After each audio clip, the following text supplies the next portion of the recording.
그의 말씀이 그를 단련하였도다. 그가 또 그 땅에 기근이 들게 하사 그들이 의지하고 있는 양식을 다 끊으셨도다. 그가 한 사람을 앞서 보내셨음이요 요셉이 종으로 팔렸도다. 그의 발은 착고를 차고 그의 몸은 쇠사슬에 매었으니 곧 여호와의 말씀이 응할 때까지라. 그의 말씀이 그를 단련하였도다. 왕이 사람을 보내어 그를 석방하며 뭇 백성의 통치자가 그를 자유롭게 하였도다. 그를 그의 집의 주관자로 삼아 그의 모든 소유를 관리하게 하고 그의 뜻대로 모든 신하를 다스리며 그의 지혜로 장로들을 교훈하게 하였도다. 시편 105편은 하나님이 이스라엘 백성을 어떻게 다루셨는지 노래하고 있습니다. 아브라함 때부터 가나안 입성 때까지의 이스라엘의 역사를 되돌아보며 하나님의 일하심을 찬양하는 시입니다. 그 가운데 16절에서 22절은 요셉에 대한 이야기를 담고 있습니다.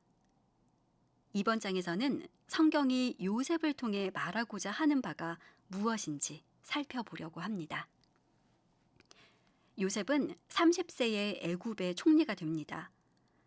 왕 아래에서 정사를 돌보는 통치의 총 책임자가 된 것입니다. 당시 애굽이 얼마나 큰 나라였는지 생각해 보면 그의 자리가 얼마나 대단한 것인지 짐작할 수 있을 것입니다. 그간 어떤 삶을 살아왔기에 요셉은 나이 30에 이런 엄청난 자리에 오른 것일까요? 요셉은 야곱이 사랑했던 아내 라헬에게서 낳은 첫 아들이어서 그의 사랑을 듬뿍 받고 자랐습니다. 그렇게 야곱이 요셉을 유독 편애하자 요셉의 형들은 시샘이 나서 그를 팔아버립니다. 애굽으로 팔려간 요셉은 바로의 신하인 시위대장 보디발의 종이 됩니다. 보디발은 요셉을 신임하여 집안 모든 일을 전부 그에게 맡깁니다. 억울하게 팔려간 요셉의 형편이 이제 좀 나아지나 했더니 그는 무고를 당해 옥에 갇히고 맙니다. 힘들고 억울한 일의 연속입니다. 요셉이 그 어려운 시절을 어떻게 견뎌낼 수 있었는지에 대해 이렇게 풀어낸 설교를 들어본 적이 있을 것입니다. 요셉은 17살 무렵에 기이한 꿈을 연달아 꿉니다. 꿈에 요셉이 들에서 형들과 곡식단을 묶는데 그가 묶은 단이 우뚝 서고 형들의 단이 둘러서서 절을 합니다. 또 다른 꿈에서는 해와 달과 11별이 요셉에게 절합니다. 요셉이 이 두 가지 꿈을 마음에 품고 끝까지 붙들며 어려운 시절을 인내했더니 후에 애굽 총리가 된 것입니다. 그러니 우리도 비전을 품고 끝까지 인내합시다. 그간 교회에서 요셉은 비전을 품고 신앙으로 어려움을 극복한 입지전적 인물로 소개되어 왔습니다. 어린 시절에 꾼 꿈을 비전으로 붙들어 여러 어려움을 헤쳐나갔다는 요셉의 이야기를 들을 때면 저는 늘 기가 죽었습니다. 아브라함이나 모세 같은 성경 속 위인들의 이야기가 나올 때도 마찬가지였습니다. 아브라함은 하나님에게 자기 아들까지 바쳤다. 11조도 아까워 벌벌 떠는 나에 비하면 그는 얼마나 대단한 믿음을 지녔는가. 요셉은 가장 비참하고 억울한 자리에서도 하나님만 바라보며 인내하여 마침내 역경을 극복하였다. 요즘 내가 끙끙대는 고민 따위와는 비교할 수 없는 어려움 속에서도 승리하다니 그는 정말 훌륭한 신앙인이다. 모세는 또 어떤가? 애굽의 왕자였으나 그 모든 지위와 영화를 헌신짝처럼 버리고 하나님을 따랐다. 나 같으면 그런 지위와 부귀 영화를 쉽게 버릴 수 없었을 텐데 하는 생각이 들었습니다. 성경의 위인들은 우리와는 차원이 다른 사람들 같았습니다. 우리도 요셉처럼 되고 싶어 비전을 품고 인내하자. 비전을 품으면 역경은 극복될 수 있다라는 구호로 마음을 다잡아 보기도 하지만 도대체 어떻게 해야 요셉처럼 될 수 있을까요? 비슷한 수준은 되어야 흉내라도 내볼 것 아닙니까? 키가 어느 정도는 비슷해야 농구 시합도 같이 해볼 수 있는 것입니다. 2m 15cm의 장신들만 포진해 있는 프로팀하고 1m 70cm들만 모인 아마추어 팀들이 어떻게 겨뤄볼 수 있겠습니까? 제 아무리 뛴들 프로팀의 어깨에도 못 미칠 텐데 말입니다. 성경의 위인들에 비하면 우리는 아마추어 같습니다. 우리도 그들처럼 흔들리지 않는 신앙을 갖고 싶지만 쉽지 않습니다. 잘 안 되는 이유가 무엇일까요? 이 질문에 답하기 전에 사실 생각해 볼 더 근본적인 질문이 있습니다. 과연 성경의 위인들이 우리와 정말 다른 존재일까? 하는 질문입니다. 성경의 위인으로 가장 많이 손꼽히는 요셉을 통해 이 문제를 살펴봅시다. 여호와께서 요셉과 함께 하심이라. 요셉의 이야기는 창세기 37장부터 나옵니다. 야곱의 족보는 이러하니라. 요셉이 17세의 소년으로서 그의 형들과 함께 양을 칠 때에 그의 아버지의 아내들 빌하와 실바의 아들들과 더불어 함께 있었더니 그가 그들의 잘못을 아버지에게 말하더라. 요셉은 노년에 얻은 아들이므로 이스라엘이 여러 아들들보다 그를 더 사랑하므로 그를 위하여 채색 옷을 지었더니 그의 형들이 아버지가 형들보다 그를 더 사랑함을 보고 그를 미워하여 그에게 편안하게 말할 수 없었더라. 요셉이 자기가 꾼 기이한 꿈 이야기를 형들에게 전할 때의 분위기가 이렇습니다. 가뜩이나 눈에 가신 요셉이 이상한 꿈 이야기마저 들려주자 형들은 그를 더 미워하게 됩니다.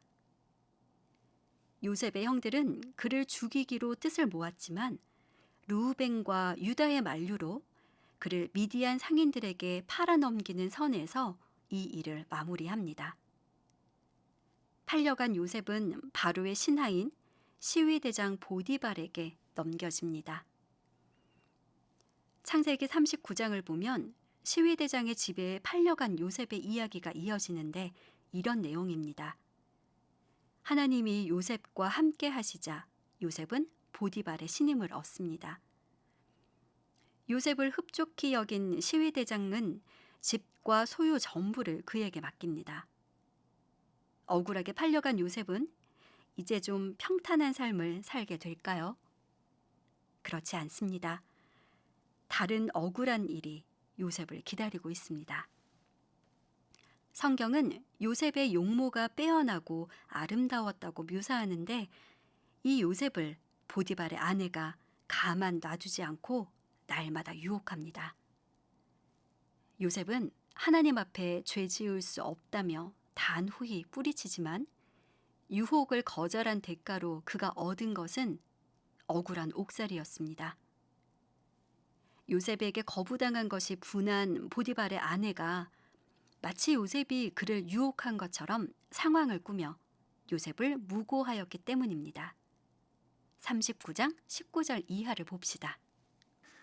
그의 주인이 자기 아내가 자기에게 이르기를 당신의 종이 내게 이같이 행하였다 하는 말을 듣고 심히 노한지라. 이에 요셉의 주인이 그를 잡아 옥에 가두니 그 옥은 왕의 죄수를 가두는 곳이었더라. 요셉이 옥에 갇혔으나 여호와께서 요셉과 함께 하시고 그에게 인자를 더하사 간수장에게 은혜를 받게 하심에 간수장이 옥중 죄수를 다 요셉의 손에 맡김으로 그 재반 사물을 요셉이 처리하고 간수장은 그의 손에 맡긴 것을 무엇이든지 살펴보지 아니하였으니 이는 여호와께서 요셉과 함께 하심이라. 여호와께서 그를 범사에 형통하게 하셨더라. 요셉은 보디발 아내의 무고로 옥에 갇히게 됩니다. 그런데 거기서도 요셉은 신임을 얻습니다. 하나님이 요셉과 함께 하시며 그를 사랑하셔서 간수장에게 은혜를 입게 하신 것입니다. 그런데 가만히 살펴보면 좀 의아스러운 데가 있습니다. 보디발의 신임을 얻는 장면이나 간수장의 신임을 얻는 장면에서 요셉이 처한 상황을 설명해주는 반복되는 문구가 있습니다. 여호와께서 요셉과 함께 하심으로 그가 형통한 자가 되어 그의 주인 애굽 사람의 집에 있으니 그의 주인이 여호와께서 그와 함께 하심을 보며 또 여호와께서 그의 범사에 형통하게 하심을 보았더라. 여호와께서 요셉과 함께 하시고 그에게 인자를 더하사 간수장에게 은혜를 받게 하심에 간수장이 옥중 죄수를 다 요셉의 손에 맡김으로 그 재반 사물을 요셉이 처리하고 간수장은 그의 손에 맡긴 것을 무엇이든지 살펴보지 아니하였으니 이는 여호와께서 요셉과 함께 하심이라. 여호와께서 그를 범사에 형통하게 하셨더라. 이런 말씀을 읽으면 우리는 얼른 이렇게 생각합니다. 요셉은 믿음이 좋으니 만나는 일마다 하나님이 다 형통하게 해주시는구나 하고 말입니다. 그래서 요셉이 시위대장 보디발의 집에 종으로 팔려간 일도, 억울하게 옥에 갇힌 일도 다 하나님이 형통하게 해주신 결과라고 여깁니다. 하지만 그렇지 않습니다. 하나님이 형통하게 해주신 것은 종으로 팔려간 다음, 그리고 요셉이 옥에 갇힌 다음이었습니다. 마치 이런 것과 같습니다. 아무 일도 없이 건강했는데 갑자기 맹장염에 걸렸다. 그러나 맹장 수술을 받을 때 형통하게 하사 빨리 아물게 하셨다. 또는 어느 날 길을 가다가 가로수에 얼굴을 부딪혀 이가 몽땅 빠졌다. 그러나 치료를 받을 때 하나님이 형통하게 하사 틀니가 잘 맞게 하셨다. 라는 간증과 같습니다. 요셉에게 임한 형통은 바로 이런 것이었습니다. 성경은 지당한 말씀이니 따지지 말고 읽어야 한다는 잘못된 고정관념이 있어서인지 우리는 요셉의 이야기가 우리 기대와 다르게 흘러가는데도 깨닫지 못합니다. 형들의 음모로 애굽에 팔려간 일이나 억울한 무고를 당해 옥에 갇힌 일은 정말 원통한 상황인데도 이것을 하나님이 주신 형통이라고 오해합니다. 아무리 안 좋은 일도 요셉이 당했다고 하면 당연히 형통한 일일 것이라고 여기기 때문입니다. 또한 우리는 요셉의 결말을 미리 알고 있어서인지 요셉의 상황이 이상하게 꼬였다가 풀려가는 데에도 별로 주의를 기울이지 않습니다. 또 하나 우리가 오해하는 점은 요셉이 보디발의 집에서 종으로 살았을 때나 무고를 당해 옥에 갇혀 지낼 때 평안했을 것이라고 넘겨짚는 것입니다. 이런 우리의 기대와 달리 요셉은 조금도 평안하지 않았습니다. 이렇게 단정할 수 있는 이유를 이제 살펴보겠습니다. 그의 발은 착고를 차고. 본문 말씀 시편 105편으로 돌아가 봅시다. 요셉에 대한 이야기가 여기 등장합니다.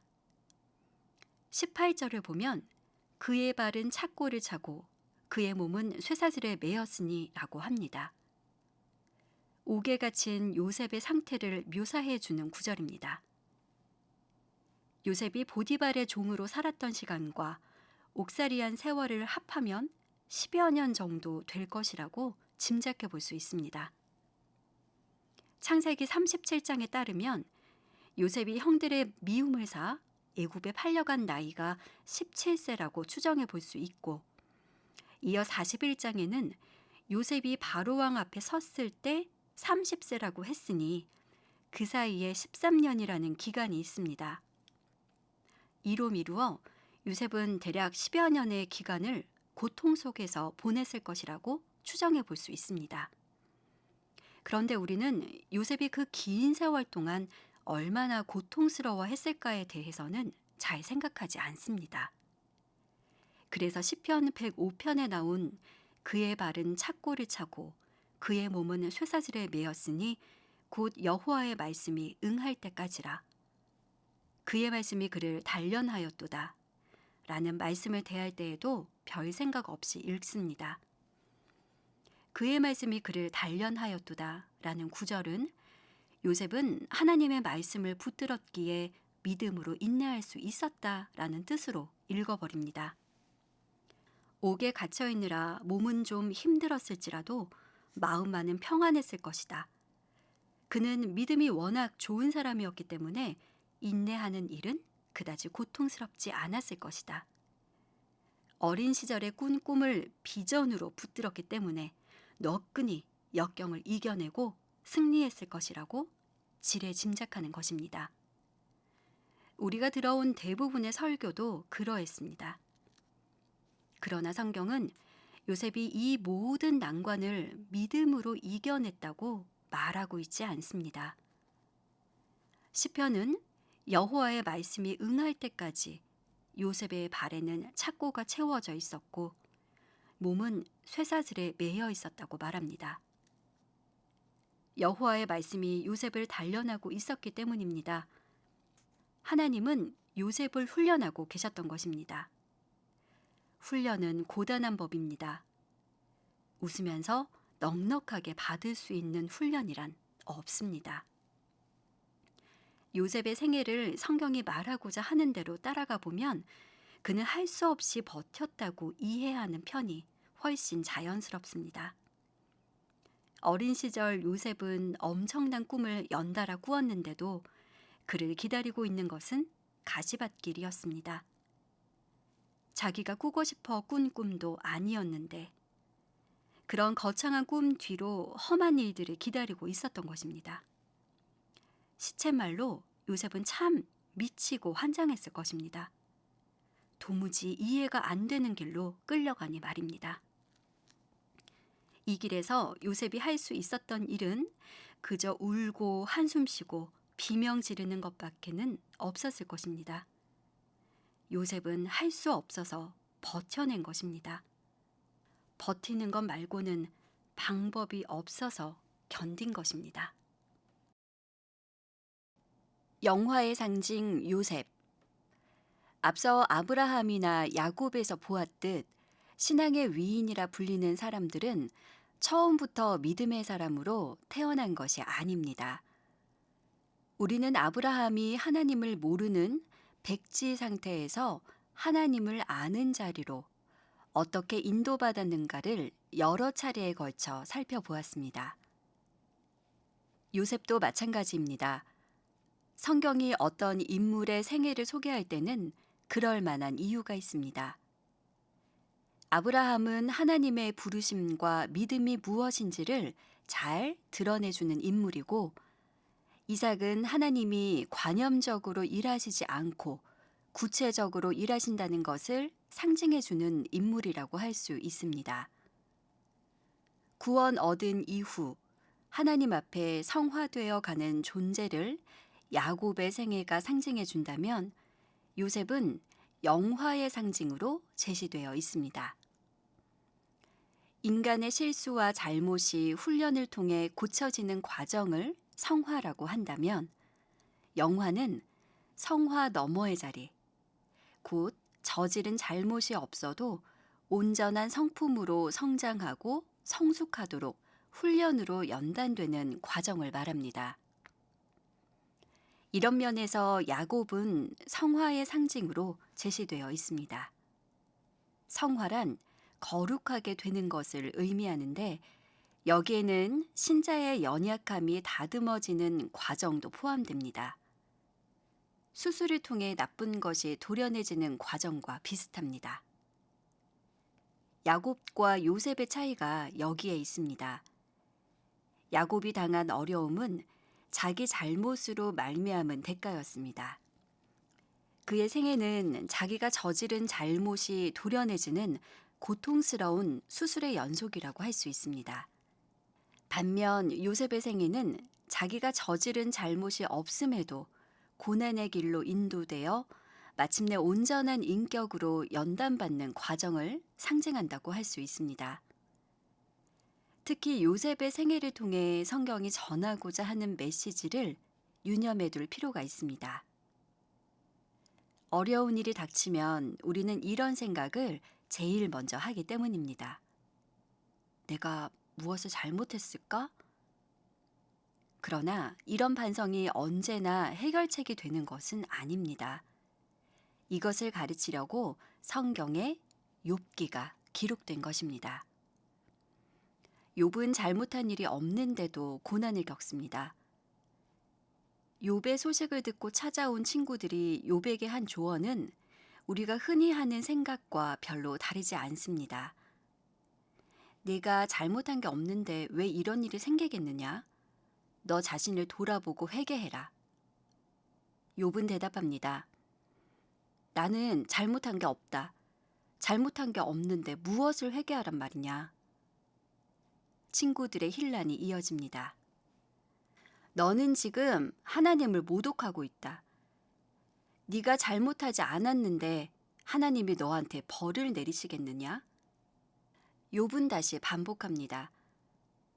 내가 왜 이런 일을 겪어야 하는지 진짜 모르겠다. 나는 정말 잘못한 것이 없다.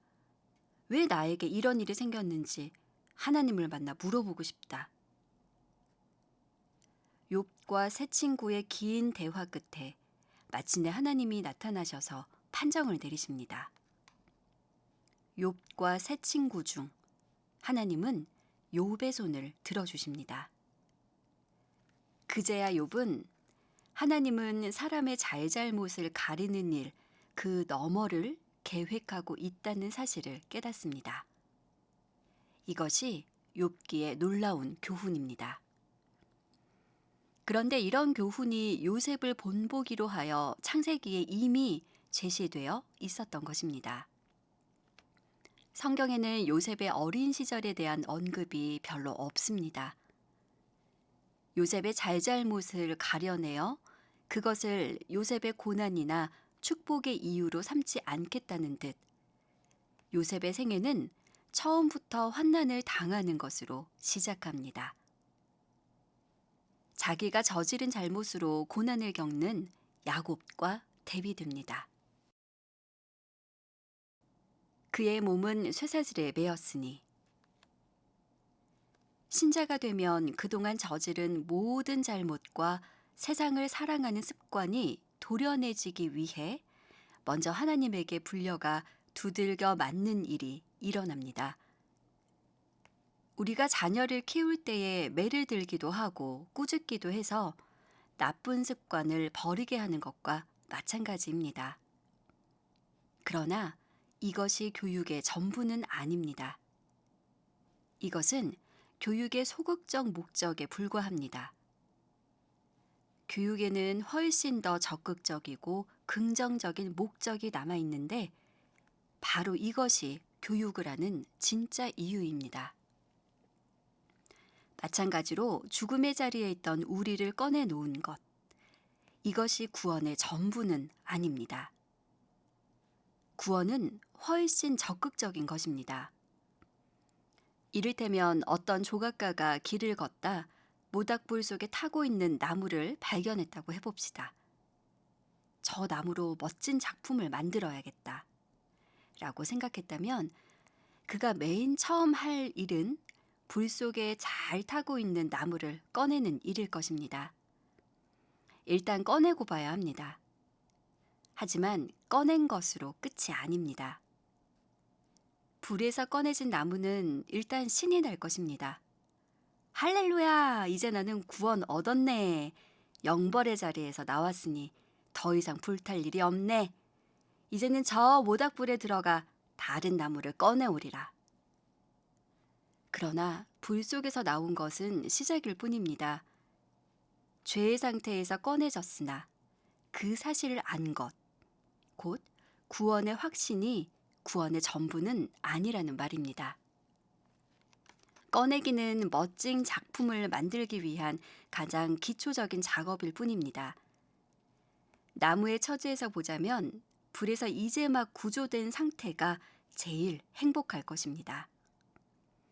불에서 나왔으니 뜨겁지도 않고 마음껏 바람을 쐴 수 있어 참 좋습니다. 하지만 이렇게 바람 쐬며 쉴 수 있는 시간은 그리 길지 않습니다.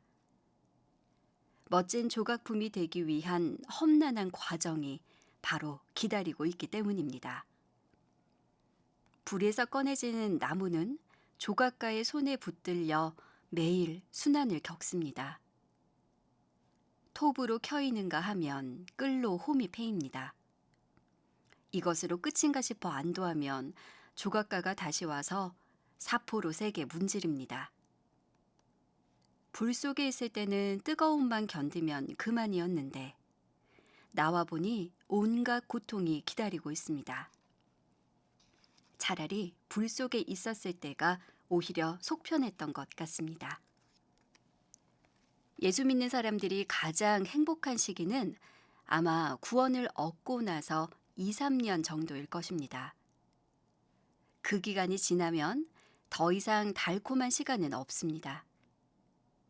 구원을 막 얻은 자는 영적 어린아이라서 오줌을 지려도 하나님이 얼른 기저귀를 갈아주실 뿐 절대 때리시지 않습니다. 갓난아기 때는 아이가 무슨 짓을 해도 절대 시비를 가리지 않습니다. 운다고 야단치지도 않습니다. 야단치는 의미를 아이가 이해하지 못하기 때문입니다. 하지만 아이가 성장해가면 상황은 달라집니다.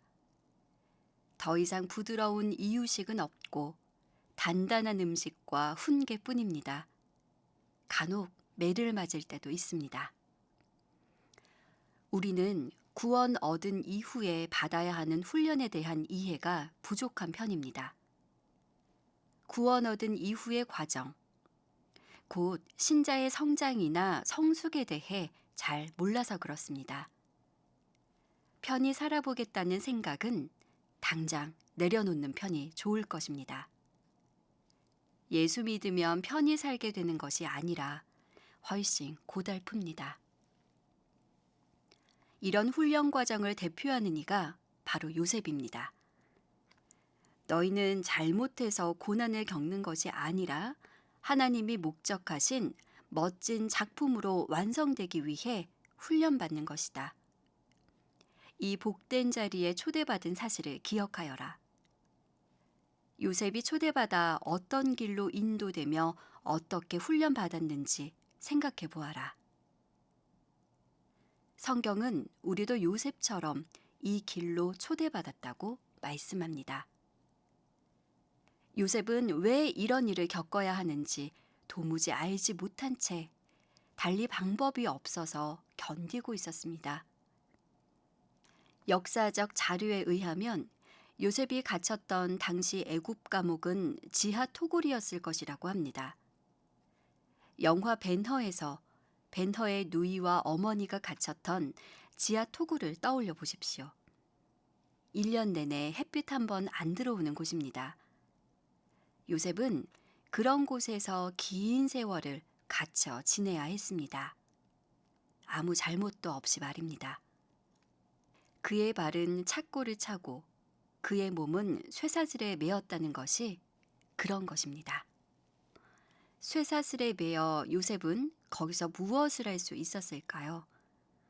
아마 한동안 울분을 사귀느라 머리로 벽을 찍고 있었을 것입니다. 발은 착고에 상하고 몸은 쇠사슬에 매어 있는데 무엇을 할 수 있었겠습니까?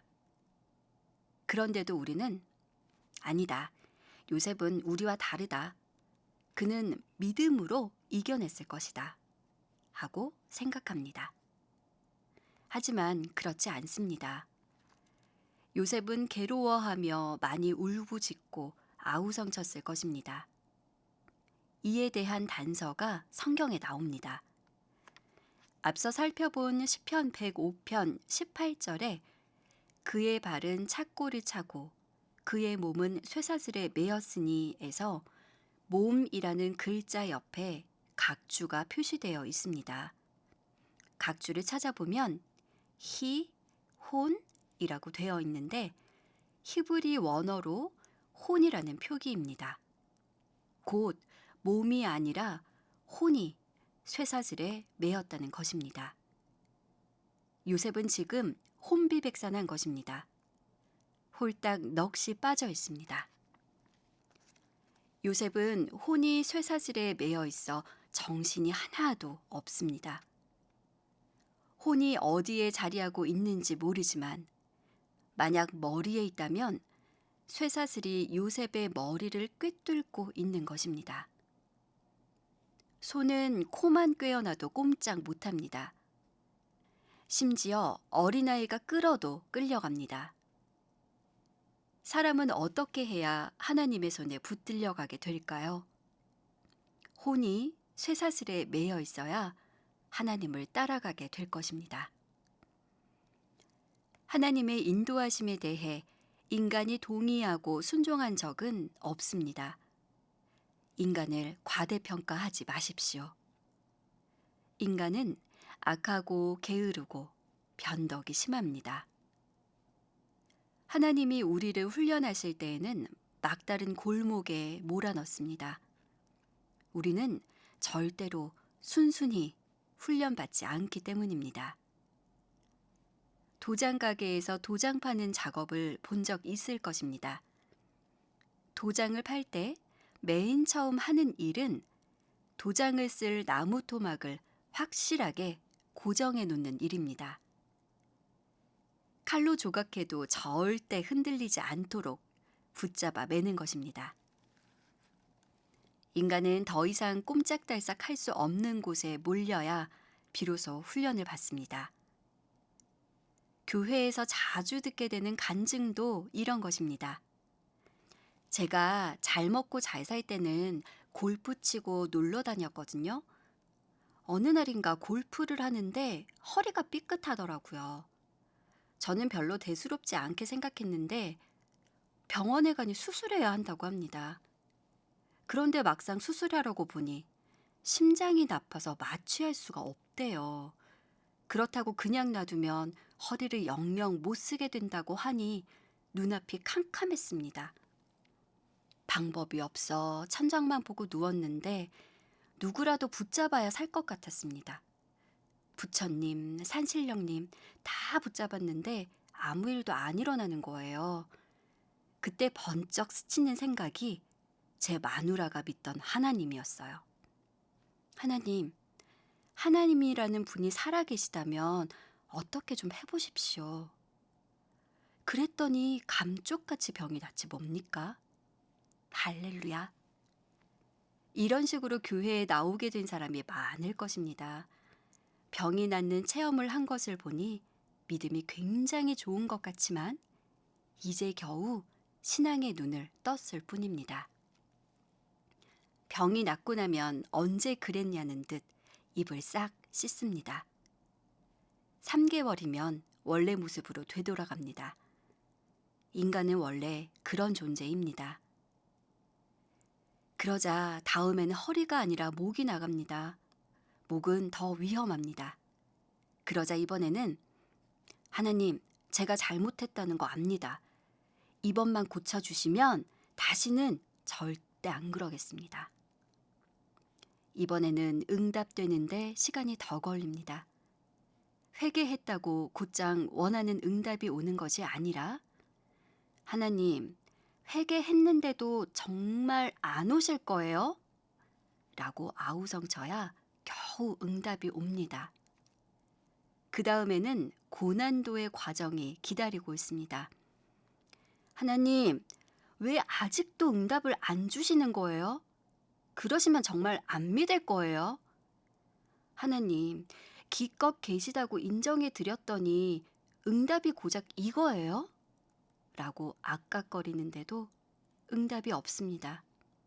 이제 하나님이 알아서 하십시오. 저도 모르겠습니다. 볶아 잡수시든지 삶아 잡수시든지 마음대로 하십시오. 하고 자포자기하는 단계에까지 옵니다. 바로 이 자리까지 내몰린 사람이 요셉입니다. 요셉은 한두 번 얻어터진 정도가 아닙니다. 악도 써보고 더 이상 견딜 수 없는 비참한 길을 걷다가 드디어 그의 혼이 하나님에게 완전히 붙잡혀 버리게 된 것입니다. 어찌 징계하지 않는 아들이 있으리요. 요셉이 겪은 고난이 어떤 의미인지 히브리서의 설명을 따라가 봅시다. 히브리서 12장 1절입니다. 이러므로 우리에게 구름같이 둘러싼 허다한 증인들이 있으니 모든 무거운 것과 얽매이기 쉬운 죄를 벗어버리고 인내로써 우리 앞에 당한 경주를 하며 믿음의 주요 또 온전하게 하시는 이인 예수를 바라보자.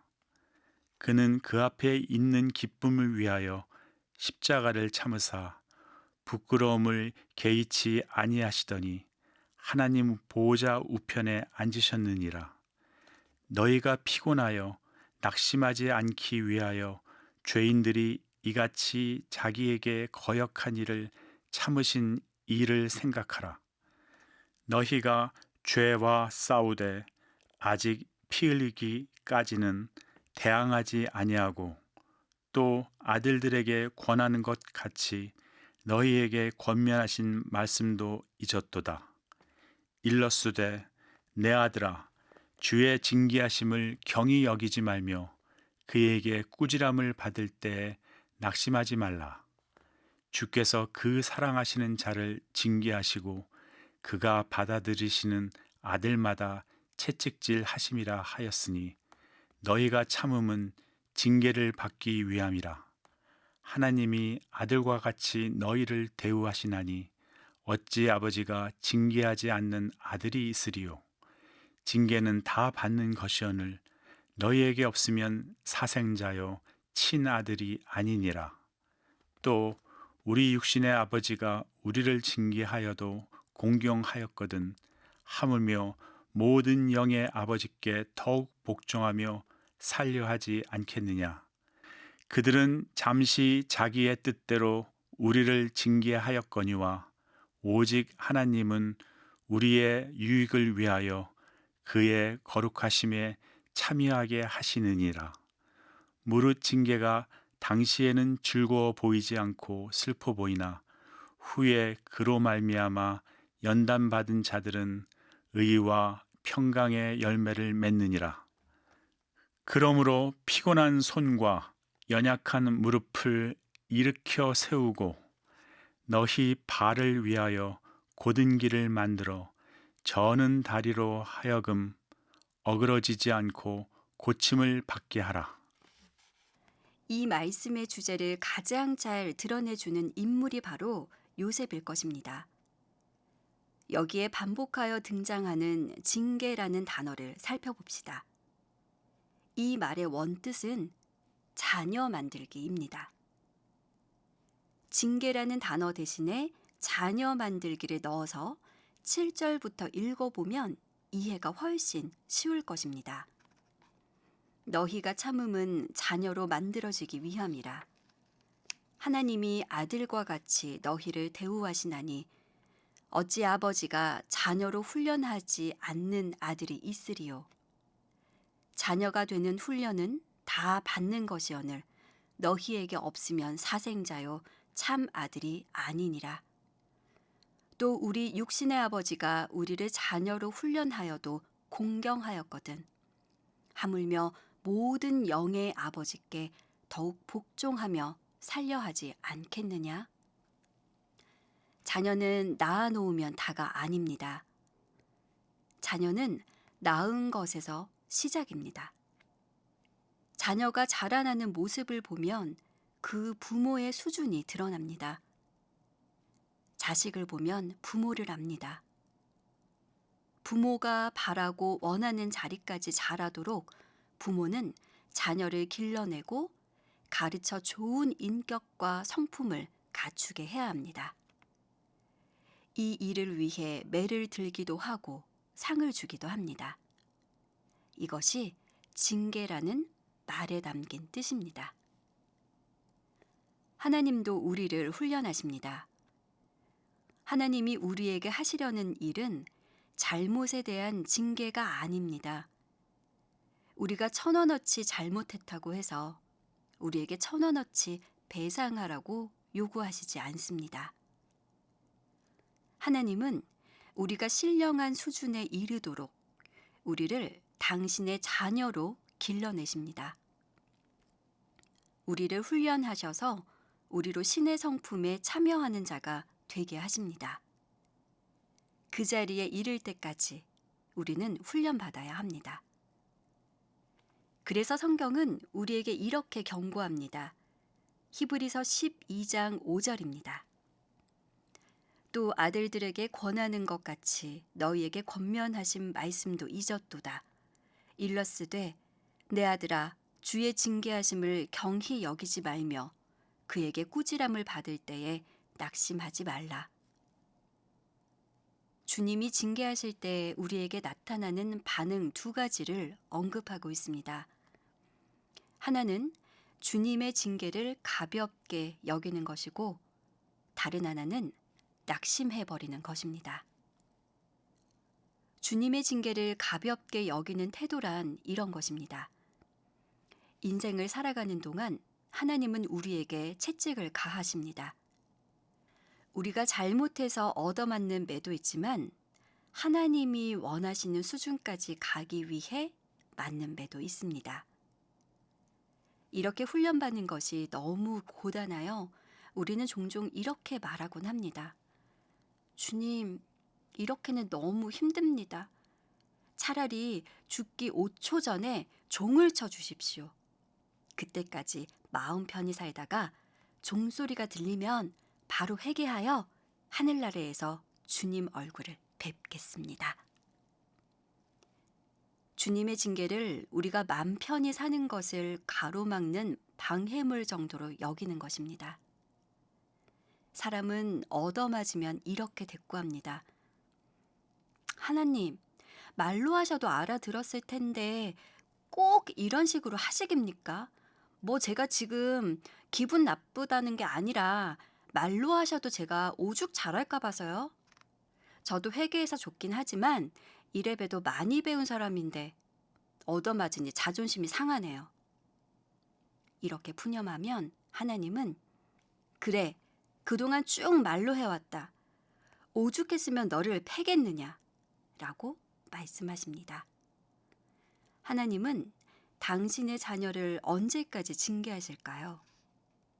행실이 고쳐질 때까지, 쓴뿌리가 뽑힐 때까지 하십니다. 이것을 잊지 마십시오. 하나님과 우리 중 누가 더 고집이 셀까요? 하나님이십니다.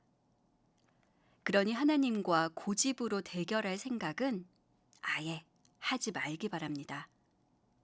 하나님의 별명은 영원하신 하나님입니다. 그러니 고집도 하나님의 성품처럼 영원할 것입니다. 주님의 징계에 대한 우리의 또 다른 반응은 낙심입니다. 주기도문에 나온 우리를 시험에 들게 하지 마옵시고에서 말하는 시험에는 이런 것이 있습니다.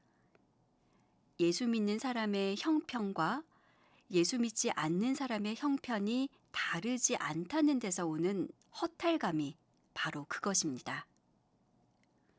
우리는 우리 형편이 좀 더 평탄하고 좋아야 하지 않은가 하고 생각하는데 성경은 그렇지 않다고 여러 곳에서 말씀하고 있습니다. 하나님, 이 원수들이 떵떵거리며 사는데 왜 가만 놔두십니까? 불의한 자들이 의로운 자들을 괴롭히고 있는데도 그냥 놔두십니까? 우리 생각에는 하나님 편의 선자가 복을 받아야 마땅할 것 같습니다. 하나님 편의 선자들이 하나님을 대적하는 자들을 혼내주어야 정의로울 것 같습니다. 아니, 혼내주지는 못하더라도 우리가 최소한의 보호라도 받아야 하는 것 아닐까요? 그런데 그들이 우리와 섞여 살며 오히려 우리를 못살게 굽니다. 이스라엘 역사가 바로 이런 사실로 점철되어 있습니다. 이스라엘 민족이 이방 민족을 친 적이 더 많습니까? 이방 민족이 이스라엘을 친 적이 더 많습니까? 블레셋, 모압, 미디안, 아람, 아수르, 헬라, 로마까지 이스라엘은 이들에게 수도 없이 얻어 터졌습니다. 시편 73편을 보면 옛날에도 많은 신자들이 이 문제로 얼마나 고민했는지 알 수 있습니다. 하나님이 참으로 이스라엘 중 마음이 정결한 자에게 선을 행하시나 나는 거의 넘어질 뻔하였고 나의 걸음이 미끄러질 뻔하였으니 이는 내가 악인의 형통함을 보고 오만한 자를 질투하였음이로다. 그들은 죽을 때에도 고통이 없고 그 힘이 강건하며 사람들이 당하는 고난이 그들에게는 없고 사람들이 당하는 재앙도 그들에게는 없나니 그러므로 교만이 그들의 목걸이요 강포가 그들의 옷이며 살찜으로 그들의 눈이 솟아나며 그들의 소득은 마음의 소원보다 많으며 그들은 능욕하며 악하게 말하며 높은 데서 거만하게 말하며 그들의 입은 하늘에 두고 그들의 혀는 땅에 두루 다니도다. 얼마나 약이 올랐으면 이런 시를 썼겠습니까? 아기는 죽을 때도 고통이 없습니다. 평생 편하게 살았으니 죽을 때라도 고통 속에 죽든지 아니면 그들의 시체라도 들짐승에게 뜯어 먹힌다든지 구더기가 슬어서 흉한 몰골로 놔뒹굴어야 마땅할 것 같은데 아기는 죽을 때도 깨끗한 수의를 입은 채 잘 짜인 관에 눕습니다. 그러니 속이 뒤집어집니다. 악인들은 다른 사람이 다 겪는 고난도 재난도 피해가고 일생을 편안하게 삽니다. 교만이 그들의 목걸이이고 강포가 그들이 입는 옷이며 그들은 살이 찐 거만한 모습으로 눈을 치켜뜨고 다닙니다. 이 시 곳곳에서 지은이의 분노가 느껴집니다. 그는 살면서 이런 일이 가장 힘들었던 모양입니다. 그런데 히브리서는 이런 상황에서 낙심하지 말라고 합니다. 우리만 징계를 받고 아기는 평탄하게 지내는 꼴을 보더라도 낙심하지 말라고 권면하고 있습니다. 이 시는 불평하고 분노하는 것으로 마치게 될까요? 그렇지 않습니다. 시인은 처음에는 악인의 형통한 모습에 분노하고 질투하였으나 성소에 들어가 비로소 그들의 종말을 깨닫게 됩니다. 그들은 하나님의 징계, 곧 자녀 만들기의 대상이 아니었던 것입니다. 자녀가 아니기에 훈련받을 필요가 없었던 것입니다. 하나님이 우리를 징계하실 때에 낙심하지 말라고 한 히브리서 말씀에는 이런 이유가 있었던 것입니다. 하나님이 징계하는 것은 우리가 하나님의 자녀이기 때문이고 자녀를 향한 원대한 목적이 있기 때문입니다. 하나님은 당신의 자녀를 신의 성품에 참여한 자로 만들 것을 목적하셨습니다. 징계가 없는 사람은 그들을 향한 하나님의 목적도 없습니다. 비록 징계가 아프더라도 이 길로 부름받은 이상 묵묵히 견뎌야 하는 이유입니다. 피곤한 손과 연약한 무릎을 일으켜 세우고 하나님이 우리에게 고통을 겪게 하실 때 우리가 할 수 있는 것은 아무것도 없습니다. 그저 울고 한숨 짓고 비명 지르는 것 말고는 없습니다. 다만 견딜 뿐입니다. 그런데 우리는 눈물과 한숨으로 견디는 자기 모습이 못마땅합니다. 고난에도 끄떡하지 않고 아무렇지 않은 듯 웃으며 넘기고 싶기 때문입니다.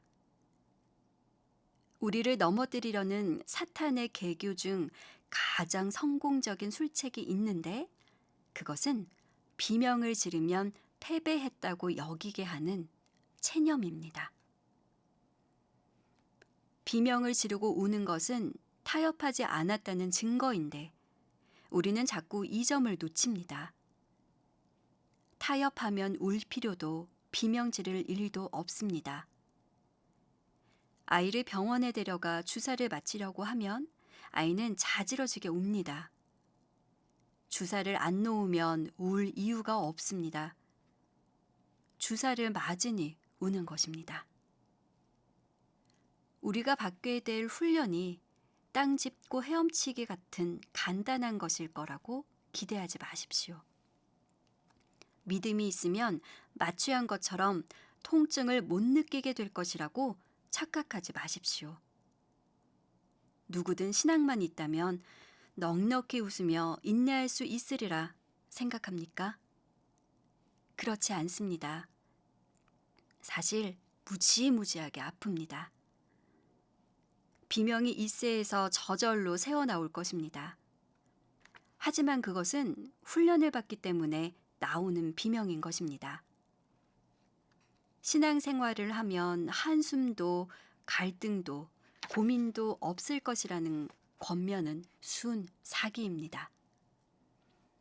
우리가 고민하고 갈등하고 의심하는 것은 우리가 하나님의 손에 붙들려 있기 때문입니다.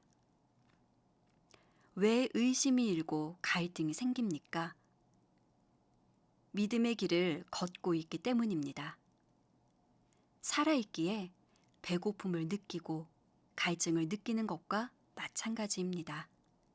속지 마십시오.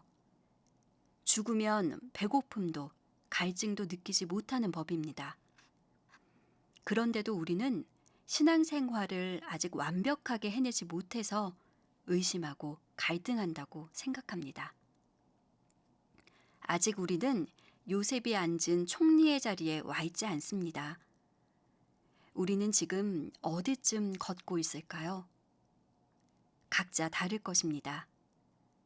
미디안 상인에게 팔려 낙타 꼬리에 묶인 채 터벅터벅 걷는 중인지, 보디발의 집에서 고되게 종노릇하는 처지인지, 아니면 누군가의 달콤한 유혹을 뿌리쳐야 하는 상황인지, 혹은 억울하게 옥살이를 하는 상황인지 저마다 다를 것입니다.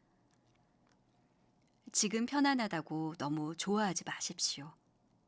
조금 후에 옥에 갇히는 억울한 일이 생길지 모릅니다. 우리는 자기가 어디쯤 서 있는지 알지도 못한 채 총리 자리에 앉아있는 요셉과만 견주려는 경향이 있습니다. 어리석은 생각입니다. 아브라함의 생애를 대할 때도 마찬가지입니다. 아브라함은 주저하지 않았다.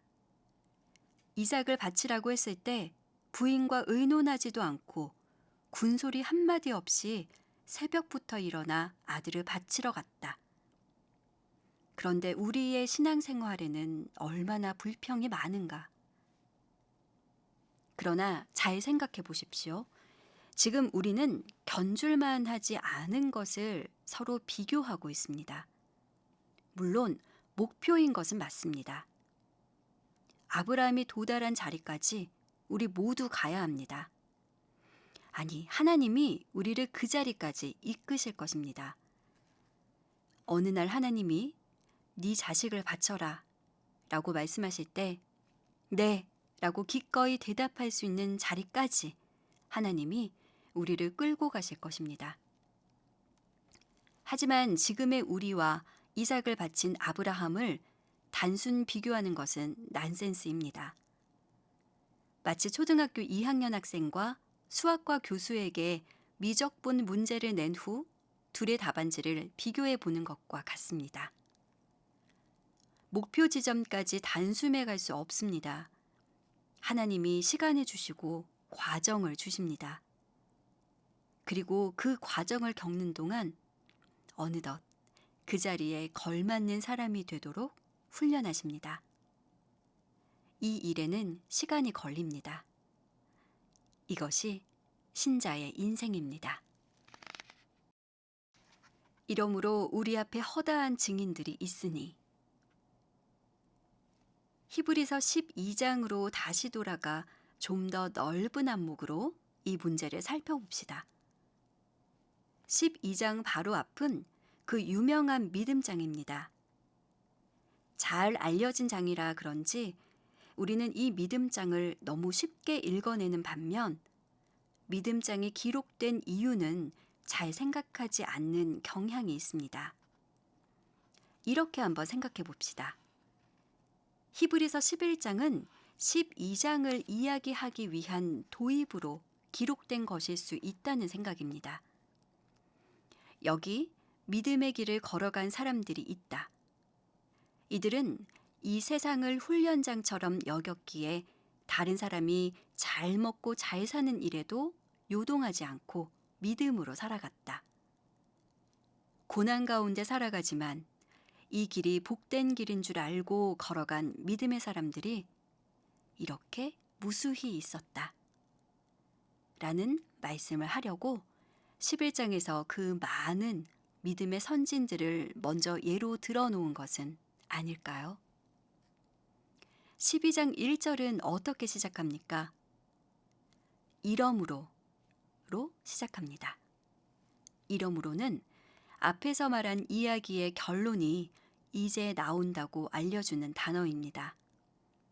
12장의 이러므로는 11장인 믿음장의 결론을 어디로 이끌고 있습니까?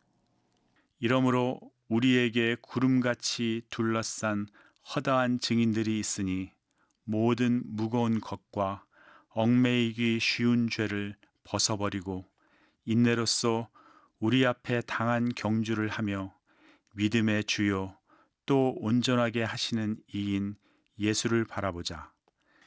그는 그 앞에 있는 기쁨을 위하여 십자가를 참으사 부끄러움을 개의치 아니하시더니 하나님 보좌 우편에 앉으셨느니라. 예수님마저도 하나의 본보기로 언급되어 있습니다. 이 훈련 과정은 예수님도 예외가 아니었던 것입니다. 십자가라는 최악의 길을 걸어가셨으나 이 길로 하나님 보좌 우편까지 가셨습니다. 이것이 성경이 보여주는 무시무시함입니다. 우리는 바로 이 길에 초대받은 사람들입니다. 그러니 단단히 각오해야 할 것입니다. 하나님은 시작하신 일을 중간에 그만두시는 법이 없기 때문입니다. 예수님의 십자가를 떠올려 보면 이해가 될 것입니다. 두렵고 떨림으로 너희 구원을 이루라. 시편 105편으로 다시 돌아와 봅시다. 21절을 보면 그를 그의 집의 주관자로 삼아 그의 모든 소유를 관리하게 하고 그의 뜻대로 모든 신하를 다스리며 그의 지혜로 장로들을 교훈하게 하였도다. 요셉을 총리라는 지위에 덜커덕 앉혀놓은 것으로 끝이 아닙니다. 하나님이 누군가를 어떤 자리에 앉히셨다는 것은 그가 그 자리에 앉을 수준이 되어 있다는 뜻입니다. 이때 요셉의 나이가 30이었습니다. 30세의 애굽 총리가 된 요셉의 실력이 얼마나 대단했는가 하면 자기 뜻대로 모든 신하를 다스릴 정도였습니다. 여기서 모든 신하는 우리식으로 말하면 장관에 해당할 것입니다. 요셉은 자기 마음대로 장관들을 임명하거나 해임하는 막강한 위치에 있었던 것입니다. 그런데 요셉은 다만 사람들을 좌지우지할 권력만 갖춘 것이 아닙니다. 백발의 장로들이 새파랗게 젊은 요셉한테 교훈을 얻습니다. 의견을 교환하는 정도가 아니라 교훈을 받습니다. 요셉의 지혜가 장로들의 지혜를 능가했다는 뜻입니다. 겨우 30살인 요셉이 어디서 이런 훈련을 받았을까요? 태어날 때부터 지닌 것일까요? 아닙니다. 처절한 종살이와 억울한 감옥살이에서 배운 것입니다. 예수를 믿고 나면 행복한 길보다는 고통스러운 길을 더 많이 걷게 됩니다. 그리고 고통스러운 길을 걸어 보아야 인생의 진정한 의미를 알게 됩니다. 특히 인간이 어떤 존재인지를 압니다. 편안할 때는 무엇이 진정한 가치인지 잘 모릅니다. 그러니 사람들이 바보가 되는 것 같습니다. 개념이 없습니다. 월요일이면 한 주의 시작이라서 즐겁고 토요일이면 주말이라서 놀 것 천지입니다. 늘 즐겁고 유쾌한 날들이라서 미칠 지경입니다. 그러나 괴로운 날 아래는 월요일도 괴롭고 토요일도 괴롭습니다. 이렇게 괴롭기만 한 인생이 대체 무엇일까 하는 생각이 듭니다. 여기서 인생의 의미를 알아가게 됩니다.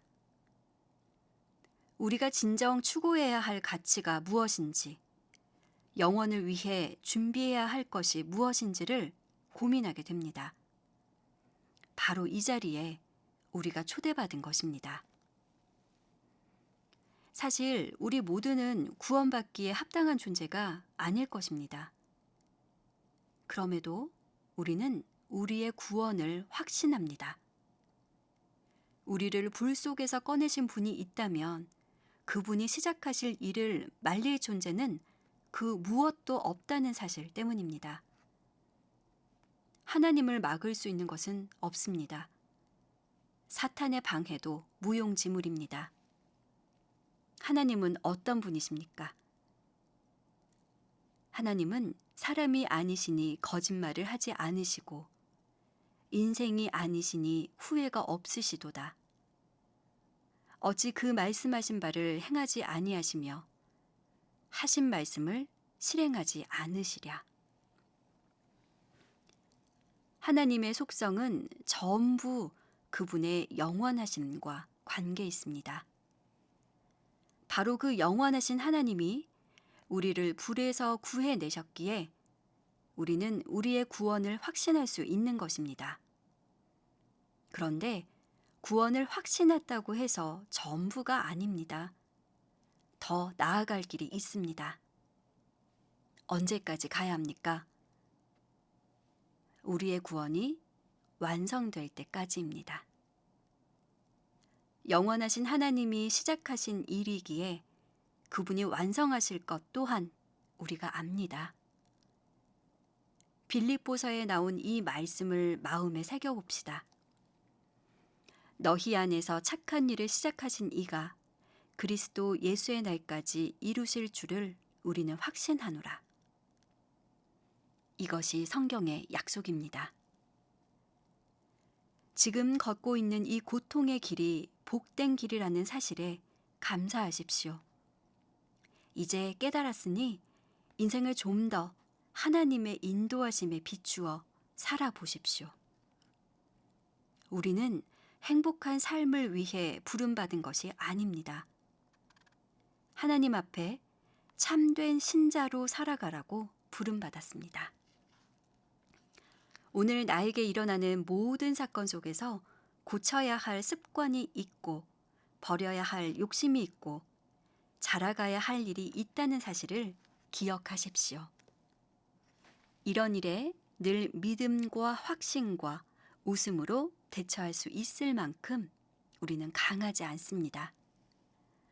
어떤 때는 정말 아이고 죽겠습니다 라는 비명이 나오고 어떤 때는 한숨이 절로 나옵니다. 하지만 늘 이렇게 기도하십시오. 하나님, 저는 제 앞길을 모른 채 기도할 수밖에 없으니 결제는 하나님 뜻대로 하십시오. 우리는 우리의 길을 모릅니다. 가본 적이 없으니 모른 채로 기도할 수밖에 없습니다. 우리 중 누구도 알고 가는 사람은 없습니다. 그러니 우리의 기도는 참으로 미련할 수밖에 없습니다. 하지만 하나님은 우리더러 무슨 기도든지 하라고 하십니다. 결제는 하나님 뜻대로 하실 것이니 말입니다. 이것이 참으로 큰 은혜요, 축복입니다. 이런 복된 자리에 초대받았다는 사실에 감사하십시오. 그리고 근신하여 각자의 신앙 여정을 믿음으로 걸어가기 바랍니다. 이런 구절을 집에 붙여놓고 묵상하면 좋을 것입니다. 빌립보서 2장 12절 말씀입니다. 그러므로 사랑하는 자들아, 너희가 나 있을 때뿐 아니라 더욱 지금 나 없을 때에도 항상 복종하여 두렵고 떨림으로 너희 구원을 이루라. 바울이 구원을 아직 도달해야 할 목적지로 언급하고 있다는 점이 의미심장합니다. 항상 복종하여 두렵고 떨림으로 너희 구원을 이루라. 왜 이렇게 표현했을까요? 그 다음 절에 나오듯 우리 안에서 행하시는 이는 하나님이기 때문입니다. 하나님은 우리를 불러 당신의 자녀로 손색이 없도록 역사하시는 분입니다. 이 사실을 잊지 마십시오. 우리가 성숙한 신자가 되기까지 하나님이 당신의 고집을 꺾지 않으실 것을 생각하여 두렵고 떨림으로 구원을 이루어가기 바랍니다.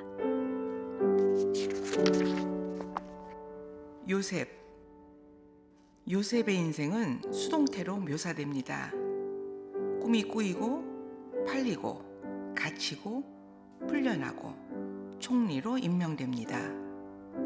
자기가 의도하지 않는 대로 펼쳐지는 자기 인생이 요셉에게는 당연히 고통스러웠을 것입니다.